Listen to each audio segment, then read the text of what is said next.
Alright, welcome sa ating YouTube channel mga bossing, no? For today's video mga bossing is meron tayong project na gagawin mga bossing. Yung full range type na 10 inches na dual. Okay? So, kape tayo mga bossing.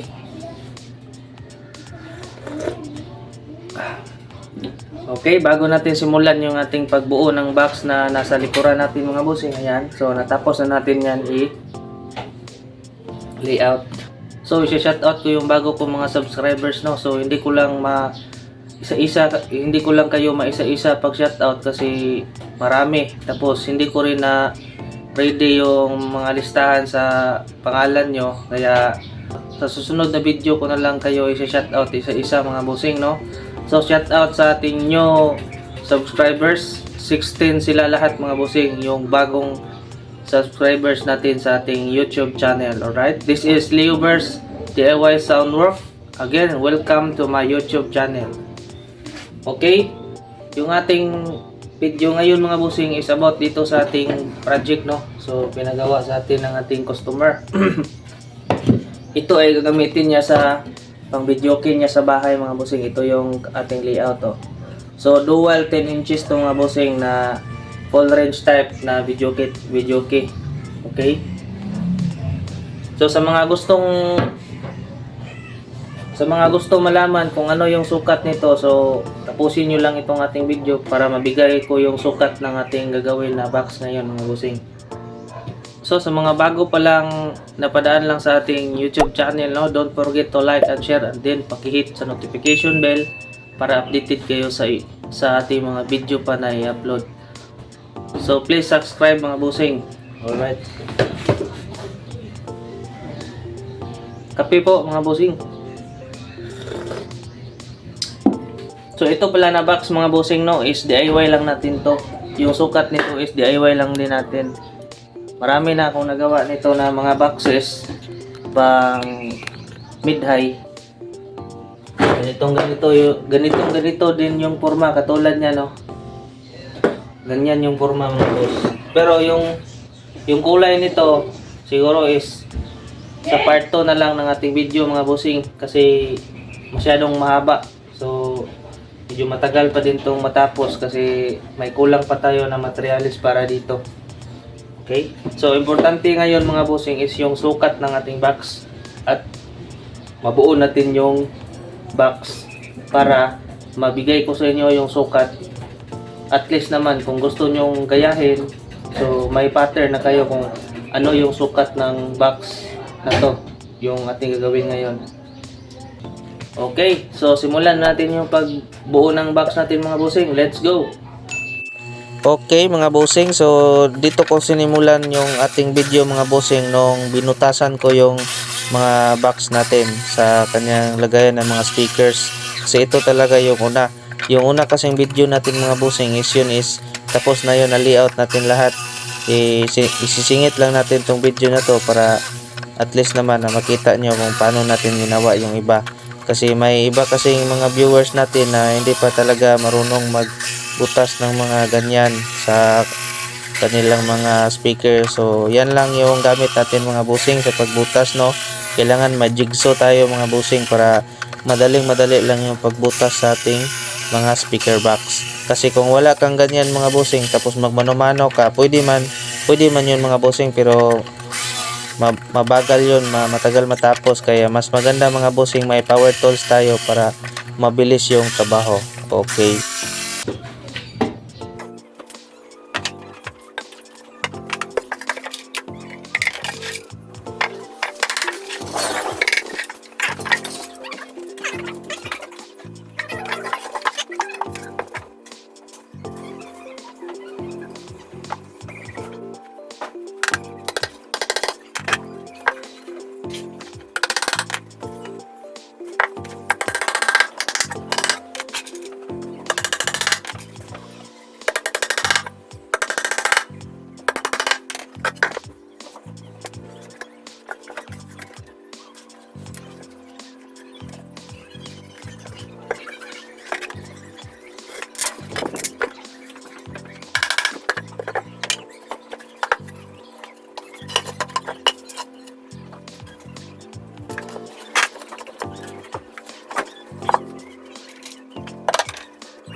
So ayan mga boss, dito sa harap niya, yung haba niya dito sa harap is ayan, 32.5.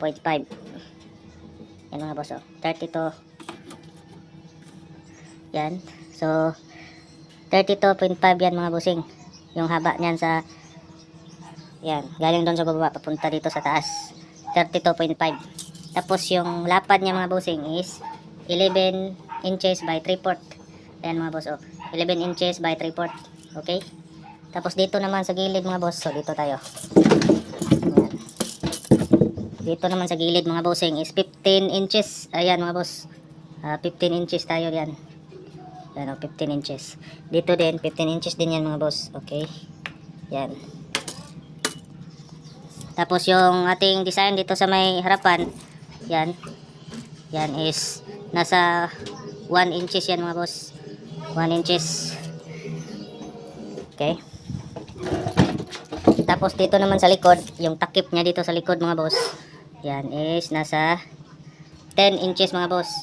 Pero pagkasali yung yung pagkasali yung siding niya, abot na siya ng 11.5 inches mga bossing. Ayan pagkasali yung siding niya. Pero pag yung mag-cutting na kayo ng plywoods yung mga bossing is 10 inches lang yan mga bossing. Okay? Pagkasali na yung dalawang siding is aabot na siya ng 11 inches 0.5. Yan. Okay. So dito naman sa ating speak on mga boss is isentro lang ninyo yung inyong 10 inches na panglikuran. Tapos 1 feet dito mga boss. Ayan yan 1 feet yung sukat nito. Galing doon sa baba. Yan 1 feet yan. Okay. Dito naman ang finish dito mga bossing is 11.5 inches. Tapos dito sa harap is 13 inches mga bossing. Ayan yan 13 inches. Sa likod is 11.5. Okay. So yun lang mga bossing yung sukat nito dali lang naman yan. Tapos yung taas pala dito sa siding natin yan is